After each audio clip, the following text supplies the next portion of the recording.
അപ്പോൾ പ്രിയപ്പെട്ടവരെ, ചോദ്യം ഇതാണ്: എത്ര പേർ ഈ സമയത്ത് ഈ പടക്ക നിർമ്മാണശാലയിൽ വിവിധ കൂരയ്ക്ക് കീഴിൽ ഉണ്ടായിരുന്നു എന്നുള്ളതാണ്. 40 ഒരു കണക്ക് പറയുന്നു. 40 പേരുടെ ഉച്ചഭക്ഷണമാണ് പറഞ്ഞിരുന്നതെന്ന് ഹോട്ടൽ തൊഴിലാളി പറയുന്നു. എന്നാൽ 34 പേർ ഉണ്ടായിരുന്നതായിട്ടാണ് ഇപ്പോഴത്തെ നിഗമനം. കൂടുതൽ ശരീരഭാഗങ്ങൾ ഇപ്പോൾ നടത്തിയ പരിശോധനയിൽ കണ്ടെത്തിയിട്ടുണ്ട്. കൂടുതൽ സ്ഫോടക വസ്തുക്കൾ കണ്ടെത്തി. പൊട്ടാൻ സാധ്യതയുള്ള വസ്തുക്കളാണ് കണ്ടെത്തിയതെന്നറിയുന്നു. DGP അല്പസമയത്തിനുള്ളിൽ സ്ഥലത്തെത്തും. സ്ഫോടക വസ്തുക്കൾ ഇപ്പോൾ നിർവീര്യമാക്കുകയാണ്. അർജുൻ മട്ടന്നൂരുണ്ട് കൂടുതൽ വിവരങ്ങളുമായി. അർജുൻ മട്ടന്നൂർ, ഇപ്പോഴും പരിശോധന തുടരുന്നു. എത്ര പേരാണ് അവിടെ ഉണ്ടായിരുന്നത് എന്നുള്ളതിൻ്റെ കണക്കുകൾ കൃത്യമായ കണക്കിലേക്ക് എത്തിയിട്ടുണ്ടോ?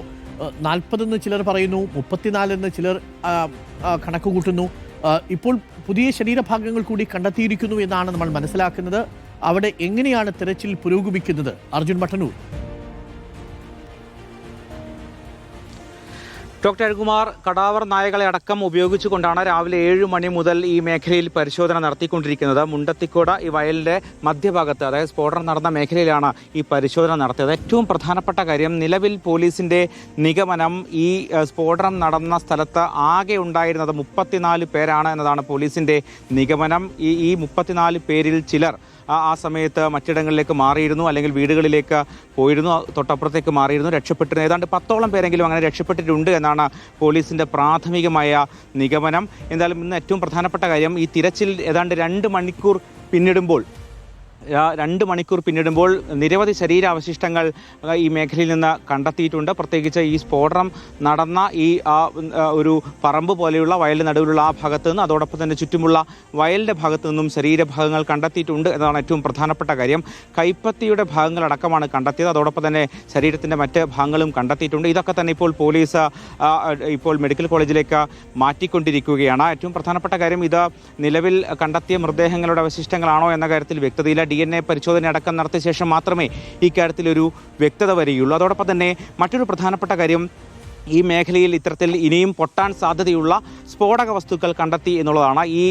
ഈ വെടിക്കെട്ട് പുര ഉള്ള സ്ഥലത്ത് നിന്നാണ് ഇത്തരത്തിൽ നിരവധി കരിമരുന്ന് നിറച്ച ഗുണ്ടുകളടക്കം കണ്ടെത്തിയത്. അത് പോലീസ് ഇപ്പോൾ ഫയർഫോഴ്സിൻ്റെ സഹായത്തോടുകൂടി നിർവീര്യമാക്കുകയാണ്. നമുക്ക് ഒരുപക്ഷെ ദൃശ്യങ്ങളിൽ കാണാം. നമുക്ക് ആ കാണുന്ന വയലിൻ്റെ ഭാഗത്ത് അവിടെ ഇപ്പോൾ ഈ സ്ഫോടക വസ്തുക്കൾ ഫയർഫോഴ്സിൻ്റെ സഹായത്തോടു കൂടി നിർവീര്യമാക്കിക്കൊണ്ടിരിക്കുകയാണ്.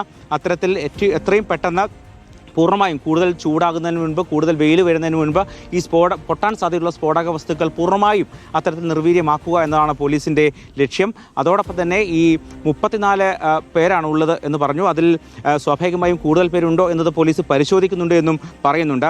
അരമണിക്കൂറിനുള്ളിൽ തന്നെ DGP ഇപ്പോൾ സംഭവ സ്ഥലത്തേക്ക് എത്തും. അതിനുശേഷം DGP ഇത് സംബന്ധിച്ചൊരു കൃത്യമായ ബ്രീഫിംഗ് നടത്തുമെന്നാണ് പ്രതീക്ഷിക്കുന്നത്. ഇപ്പോൾ കേന്ദ്രമന്ത്രി സുരേഷ് ഗോപി, അതോടൊപ്പം തന്നെ മറ്റ് മന്ത്രിമാരൊക്കെ തന്നെ ഈ സ്ഥലം സന്ദർശിച്ചു കഴിഞ്ഞു. മന്ത്രി MB രാജേഷ്, മന്ത്രി K രാജൻ ഉൾപ്പെടെയുള്ളവരും ഈ സ്ഥലത്തേക്ക് എത്തി ഇപ്പോൾ പോലീസുമായി ആശയവിനിമയം നടത്തിയിട്ടുണ്ട്.